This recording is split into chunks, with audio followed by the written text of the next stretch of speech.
কোটা সংস্কার আন্দোলনে অচল রাজধানী ঢাকা। কোটার জন্য আন্দোলন করে ছাত্ররা, সারা বাংলাদেশের মানুষ কোটার জন্য আন্দোলন করতেছে, কিন্তু এরা কি জানে যে সবচেয়ে বড় কোটা তো হচ্ছে গিয়ে চোর কোটা।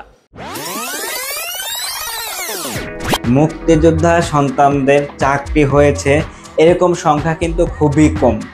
আপনার চারপাশে অনেক ফ্রেন্ডস বা ভাই ব্রাদার বা সিনিয়র বা জুনিয়র অনেকেই আছেন আপনার থেকে খারাপ স্টুডেন্ট, এবং তারা কখনো ভালো বিশ্ববিদ্যালয়তে পড়েনি এবং ভালো বিশ্ববিদ্যালয়ে পড়ার মতো মেধাও ছিল না। তারা কিন্তু এখন গভর্নমেন্ট চাকরি করছে, তাদের কিন্তু মুক্তিযোদ্ধার কোঠা নাই বা আদার্স কোনো কোঠা নাই। কিভাবে চাকরি করছে?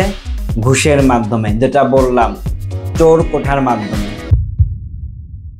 হ্যালো প্রিয় শিক্ষার্থীরা, তোমরা বর্তমানে অবগত আছো এবং অনেকেই আমাকে অবগত করেছ, ভাইয়া আপনি কোঠা বিরোধী আন্দোলন নিয়ে কিছু কথা বলুন এবং এটা হচ্ছে, এটার ব্যাপারে আপনার মন্তব্য কি।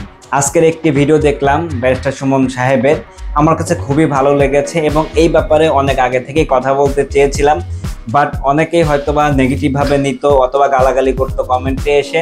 যেহেতু এখন উন্মুক্ত প্রশ্ন ফাঁসের ব্যাপারটা নিয়ে, এই জন্য আসলে দুটি ব্যাপার নিয়ে কথা বলি এই ভিডিওতে। বেসিক্যালি আপনারা যারা আন্দোলন করছেন মুক্তিযোদ্ধা সন্তানদের যে কোঠাটি রয়েছে সেই কোঠা নিয়ে, আমার কাছে মনে হয় মুক্তিযোদ্ধাদের যে কোঠা, যে আন্দোলনটা আপনারা করেছেন, তার থেকে বড় আন্দোলন করা উচিত চোর কোঠা নিয়ে। অর্থাৎ যারা হচ্ছে প্রশ্ন ফাঁস করছে এবং টাকার বিনিময়ে চাকরি নিচ্ছে, তাদের বিরুদ্ধে, যারা নিচ্ছে এবং যারা দিচ্ছে তাদের বিরুদ্ধে যদি বড় আন্দোলন গড়ে তোলা হয়, এবং আপনারা এখন যে চিন্তা বা যে ভাবনায় এই আন্দোলনটা করছেন, তখন হয়তোবা আপনাদের এই আন্দোলনটি সাকসেসফুলি হবে। আমি যদি মুক্তিযোদ্ধার কোটার ব্যাপারে বলি, এই ব্যাপারে আসলে আমার মতামতটা কি হতে পারে।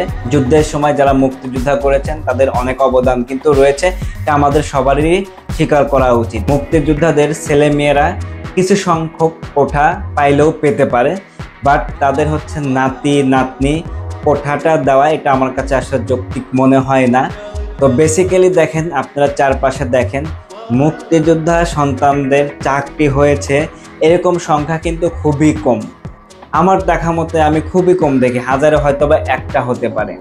বাট আপনি একদম চোখ বন্ধ করে চিন্তা করেন, আপনার চারপাশে অনেক ফ্রেন্ডস বা ভাই ব্রাদার বা সিনিয়র বা জুনিয়র অনেকেই আছেন আপনার থেকে খারাপ স্টুডেন্ট, এবং তারা কখনো ভালো বিশ্ববিদ্যালয়তে পড়েনি এবং ভালো বিশ্ববিদ্যালয়ে পড়ার মতো মেধাও ছিল না।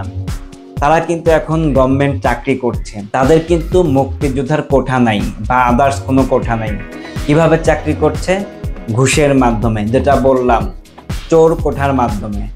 অর্থাৎ দেখবেন যাদের টাকা আছে অথবা ভালো একটা মাধ্যম আছে এবং বিভিন্ন সোর্স তারা হচ্ছে বের করে প্রশ্ন ফাঁস করে হোক অথবা দুর্নীতির মাধ্যমে টাকার বিনিময়ে হোক, তারা কিন্তু এই চাকরিগুলো করছে।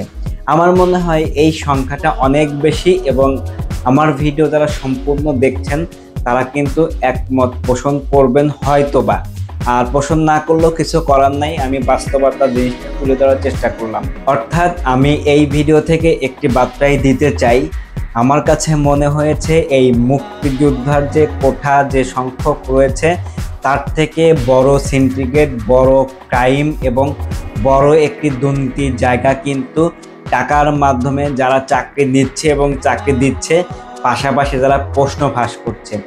আপনারা জানেন বাংলাদেশের সবচাইতে গ্রহণযোগ্য একটি পরীক্ষা বলেন অথবা পরীক্ষার পদ্ধতি বলেন, আমাদের কিন্তু একটা আস্থা ছিল বিসিএস এর উপর, সেখানেও কিন্তু প্রশ্ন ফাঁসের মতো ঘটনা কিন্তু ঘটেছে। তাহলে বাকি কথা চিন্তা করেন, পুলিশ বা কনস্টেবল বা ছোট ছোট পজিশনের কথা চিন্তা করেন, এইখানে কি পরিমাণ দুর্নীতি হচ্ছে। আমরা যদি এই দুর্নীতির বিরুদ্ধে আজ থেকেই প্রতিবাদ না করি, তাহলে কিন্তু এটার পরিমাণ আরও বেড়ে যাবে। এবং আপনারা যারা অনেক পড়াশোনা করছেন, অনেক কষ্ট করছেন এবং চোখের নিচে কালো দাগ আপনাদের পড়ে গিয়েছে, জীবন নিয়ে অনেক টেনশনে আছেন, আমার মনে হয় এটা আপনাদের সারা জীবনই থেকে যাবে।